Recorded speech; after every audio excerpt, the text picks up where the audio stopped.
نحمده ونصلي على رسوله الكريم اما بعد فاعوذ باللہ من الشیطان الرجیم بسم اللہ الرحمن الرحیم۔ محترم سامعین ناظرین، السلام علیکم ورحمۃ اللہ وبرکاتہ۔ آج کی اس نشست کے اندر میں آپ کے سامنے ان اسباب کا ذکر کروں گا جن اسباب کی وجہ سے انسان کے رزق کے دروازے بند ہو جاتے ہیں۔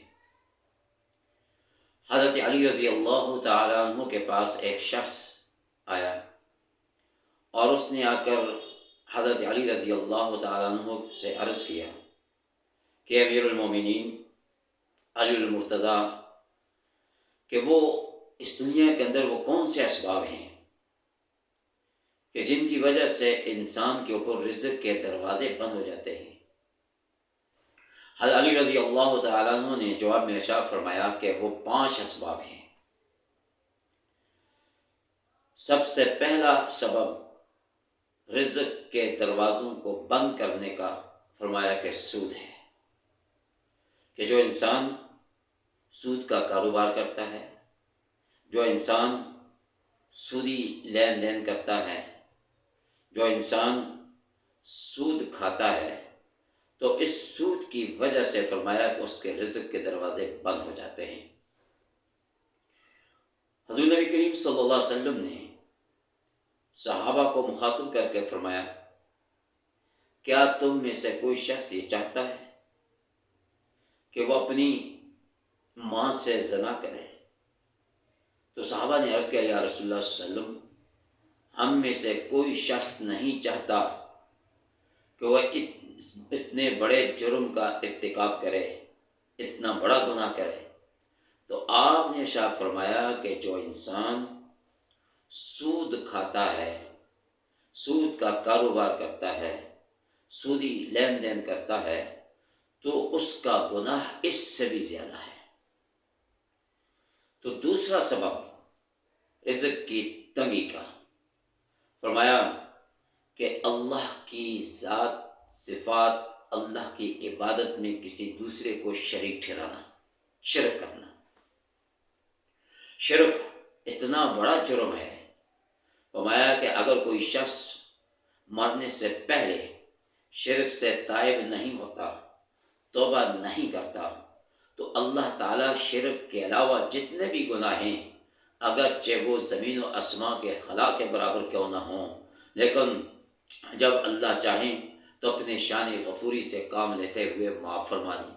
لیکن فرمایا کہ جس انسان نے اللہ کی ذات میں، اللہ کی صفات میں، اللہ کی عبادت میں کسی دوسرے کو شریک ٹھہرایا، تو فرمایا کہ اس کی مغفرت اور بخشش نہیں ہوگی۔ تو مشرک آدمی کا فرمایا کہ جو دنیا کے اندر شرک کرتا ہے، تو اس کے شرک کی وجہ سے اس کے رزق کے دروازے جو ہیں اللہ تعالیٰ آہستہ آہستہ بند کر دیتے ہیں۔ نمبر 3، کسی نیک خاتون پر تہمت لگانا۔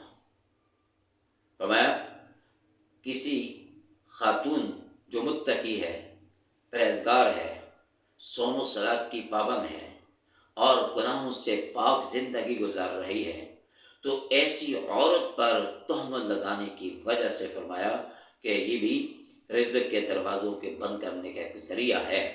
اور فرمایا کہ یہ ایسے حقوق العباد میں سے ہے یہ، اور اللہ رب العالمین اگر اپنے حقوق اللہ کو جب چاہے معاف فرما دے، لیکن حقوق العباد کا تعلق چونکہ انسانوں کے ساتھ ہے، اللہ کی مخلوق کے ساتھ ہے، تو جب تک جس پہ تہمت لگائی گئی ہے وہ معاف نہ کرے تو اللہ بھی معاف نہیں فرماتا۔ تو یہ تیسرا سبب تھا۔ چوتھا سبب فرمایا کہ جادو کرنا۔ کہ جادو کیا ہے؟ کسی کے گھر کو اجاڑ دینا اور کسی کے کاروبار کو ختم کر دینا اور کسی کی خوشی کو غمی کے اندر تبدیل کر دینا۔ تو جادوگر فرمایا کہ جب تک وہ بھی اپنے اس فعل سے توبہ نہیں کرتا، تو اللہ تعالیٰ اس کے اس فعل کی وجہ سے اس کے رزق کے اندر بھی کمی کر دیتے ہیں اور آہستہ آہستہ اس کے رزق کے دروازوں کو بند کر دیتے ہیں۔ اور فرمایا کہ اگر وہ مرے گا تو وہ کافر اور مشرک اور مرتد ہو کر مرے گا۔ اور یہ چوتھا سبب تھا۔ اور پانچواں سبب یہ ارشاد فرمایا کہ کسی کو اذیت پہنچانا، کسی مسلمان کسی انسان کو دکھ دینا، اور کسی کے ہنستے بستے گھر کو اجاڑ دینا، اور کسی کے رلا کر اس کے اندر اپنی خوشی محسوس کرنا، تو فرمایا کہ یہ ایسا سبب ہے کسی مسلمان کو کسی انسان کو اذیت تکلیف پہنچانے کی وجہ سے۔ فرمایا کہ اللہ رب العالمین اس انسان کے اوپر بھی رزق کے دروازوں کو بند کر دیتے ہیں۔ تو یہ 5 اسباب ہیں رزق کو دروازے بند کرنے کے۔ آہستہ آہستہ رزق کے دروازے بند ہو جاتے ہیں، اور اللہ تعالیٰ ان انسانوں سے، اپنی ان مخلوق سے ناراض ہوتے ہیں کہ جس نے ان چیزوں کو دنیا کے اندر اگر کیا ہے، جب تک اس نے توبہ استغفار نہیں کی تو اللہ بھی معاف نہیں فرماتے۔ تو دعا فرمائیں کہ اللہ تعالیٰ ہم سب کو جو کچھ خاص اس پر عمل کرنے کی توفیق عطا فرمائے۔ وآخر دعوانا ان الحمد للہ رب العالمین۔